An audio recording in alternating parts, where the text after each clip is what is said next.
Vamos lá, muitas notícias neste sábado, dia 27 de julho de 2024. A gente já abre com notícias que acontecem agora.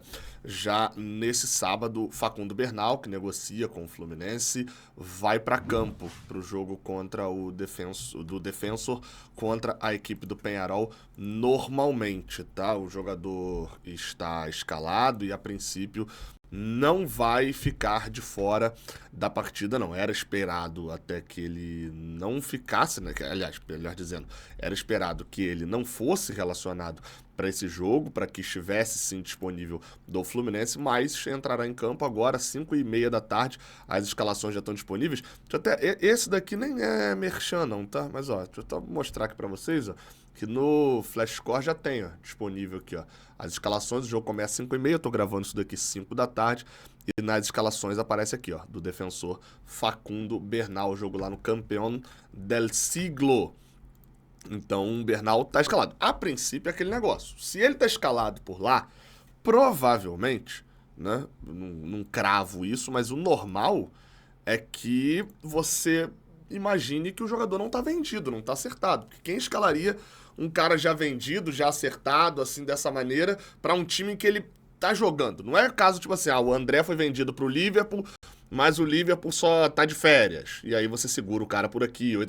Então, enfim, pode estar muito bem encaminhado, como eu já falei aqui algumas vezes e tal, mas não há uma negociação concluída. Porque se houvesse uma negociação concluída, ele já estaria aqui no Rio de Janeiro, porque o Fluminense precisa urgentemente do Facundo Bernal.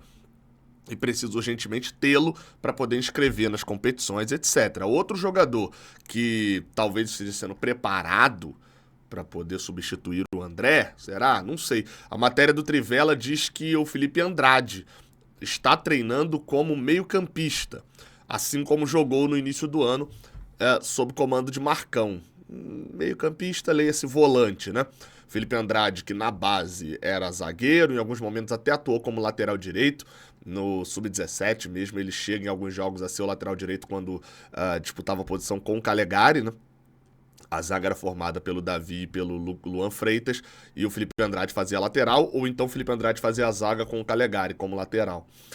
Ele atuou como volante, né, com o Marcão ali, um camisa 5, carregava bastante a bola, naquela famosa mordida ali, né, na marcação, e está treinando assim, segundo o portal Trivela, para enfim, de repente até ter ser substituto do André, né, se for o caso.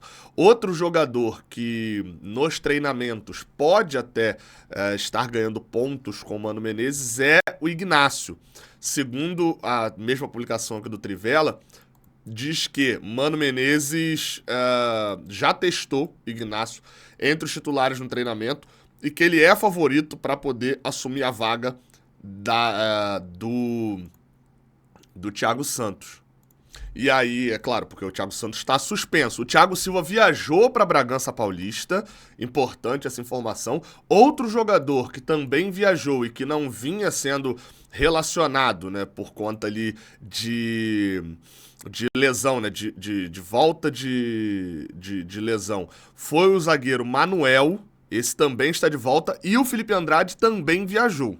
Tá? Então estamos falando aí de alguns jogadores que não vinham sendo relacionados e que agora estão de volta após terem lesão. O Fluminense está em São Paulo nesse momento ainda não foi para Bragança Paulista. A logística é um pouco diferente, né, por conta principalmente da situação do jogo às 11 da manhã, mas fica aí a informação. Então o Thiago Silva viajou para Bragança Paulista e, claro, se viajou, muito provavelmente vai para o jogo e deve formar a zaga com o Ignacio, segundo o portal Trivela. Além dele, é claro, tem também o Antônio Carlos, que era titular e que com a chegada do Thiago Silva e do Ignacio acabou virando uma opção que corre por fora, né?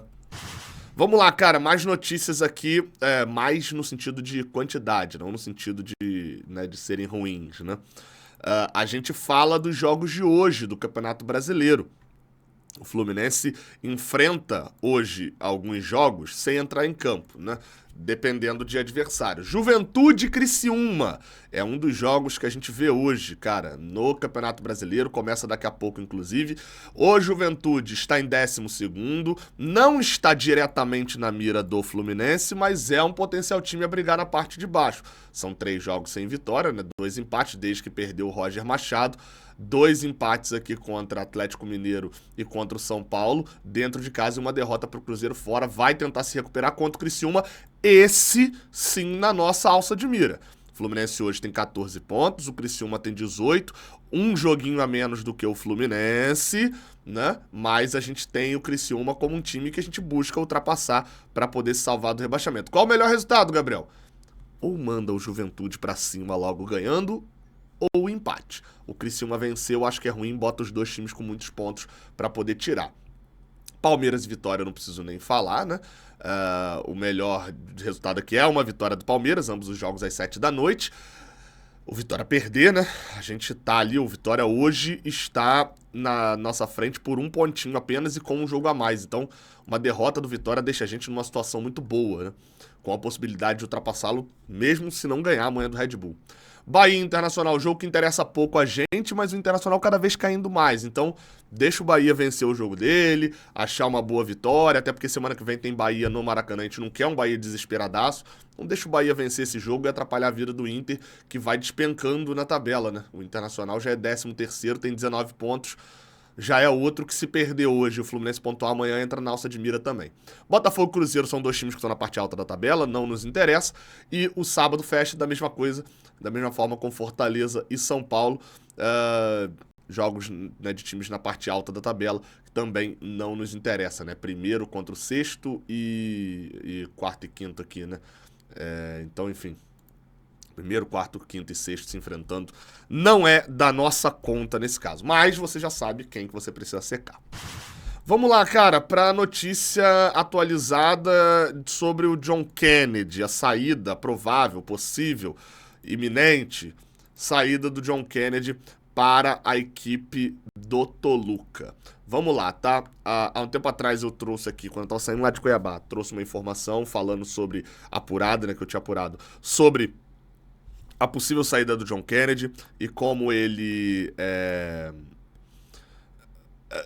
interessava ao Toluca, e era uma negociação que o Toluca vinha com uma proposta que agora o John Kennedy tinha aceitado. O que eu apurei da outra vez era isso. O Toluca tinha feito uma investida ali mais ou menos no início de junho, no finalzinho de maio, início de junho, para esse meio de temporada, né? No caso lá é final de temporada, né? Mas foi essa intertemporada de junho e julho. E o John Kennedy tinha recusado. Tá? Isso tudo eu já informei aqui no canal. O John Kennedy tinha recusado inicialmente, depois o Toluca teria voltado a carga, as negociações teriam voltado a andar pro John Kennedy ir pro Toluca do México. Que eu apurei agora, tá? Nesse meio tempo, o César Luiz Merlo, que é um jornalista da Argentina, acho que cobre campeonatos sul-americanos. E eu vou botar até um vídeo aqui que ele postou lá no canal dele para poder falar, e depois eu trago a informação atualizada já para entender um pouco melhor em que pé tá essa situação do John Kennedy no Toluca, tá? Vamos a ir con John Kennedy, que se lo nombra y muchísimo para el Toluca. Se habla que el Toluca ha hecho una oferta. Vou traduzir porque, como não tem legenda, né, ele fala John Kennedy no Toluca, se fala que o Toluca fez uma oferta. Se habla que ya hay un acuerdo. Se fala que já tem um acordo. Le voy a dar la información que yo tengo e ele fala, vou passar a informação que eu tenho. Y luego vamos a meter un final. La información que yo tengo es que Toluca no tiene cupo extranjero. E aí ele fala que a informação que ele tem é que hoje o Toluca não tem vaga de estrangeiro. Já vou explicar o que é isso. Que hoy no está buscando a John Kennedy y que si se libera un cupo de extranjero, probablemente pueda ser por la venta de Maxi Araujo. E aí ele diz que se hoje se liberar uma vaga de estrangeiro, que pode acontecer pela venda do uruguaio Maxi Araujo para a Europa, algum clube europeu se busque alguien de características diferentes a John Kennedy, que es delantero centro. Se liberar essa vaga, vão buscar um ponta, né? Ele até fala depois um ponta esquerda, alguém que tem uma característica diferente de John Kennedy. Que sea seguramente un extremo, alguien similar a Maxi Araujo. E aí seria alguém para substituir o Max Araújo. Então, assim, essa é a informação do César Luiz Melo. E aí eu fui tentar entender a história. Falei, peraí. Eu tinha recebido a informação de que a negociação tinha começado a acontecer, parado e voltado a acontecer agora. Aí fui apurar, obviamente, como a gente faz aqui. O que eu consegui nessa apuração, tá?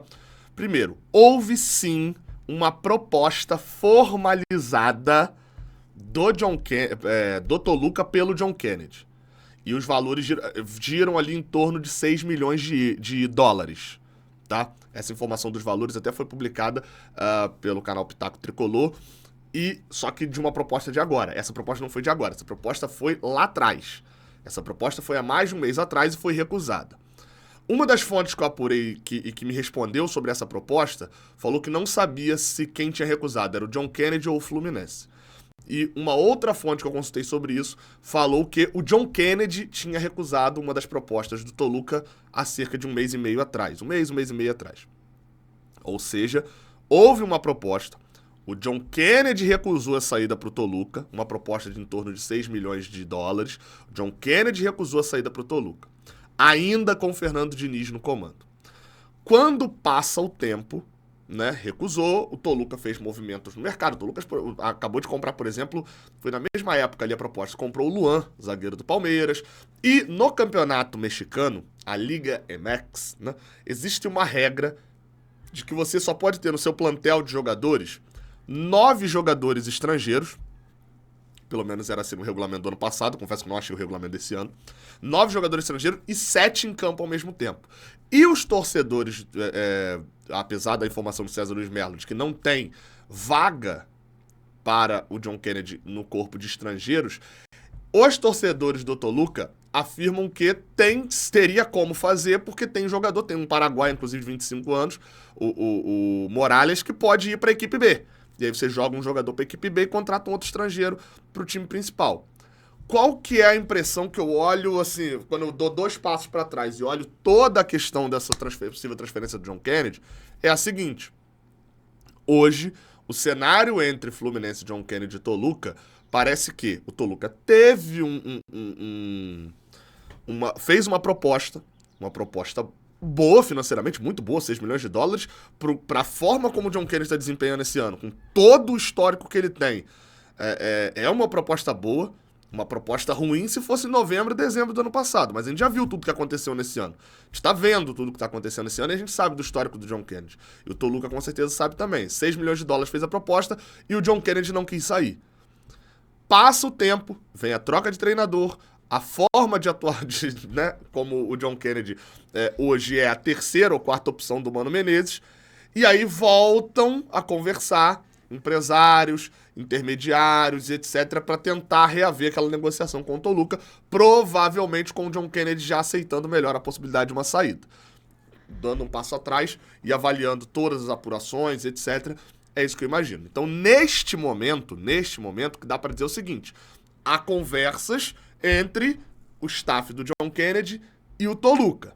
Mas me parece ser muito mais uma conversa de John Kennedy quer ir ao Toluca do que Toluca quer comprar o John Kennedy, como era no início dessa parada. E o Fluminense? Eu não sei se o Fluminense aceitou aquela proposta ou aceitaria aquela proposta do John Kennedy naquele momento. Vai lembrar, apesar de eu ter falado que o valor era bom, não sei como é a relação atual da direção do Fluminense com o John Kennedy, qual que é a expectativa que eles têm, não dá muito para saber, mas considerando que o comando técnico ainda estava com o Fernando Diniz, né, tem como a gente pensar que é possível de que o Diniz bloqueasse talvez essa venda do Fluminense. Enfim, não sabemos, se não sabemos, não publicamos. O que eu sabia, eu publiquei aqui e falei nesse vídeo, beleza? Deixa o like aqui embaixo. Galera, me ajuda aí, por favor, tá?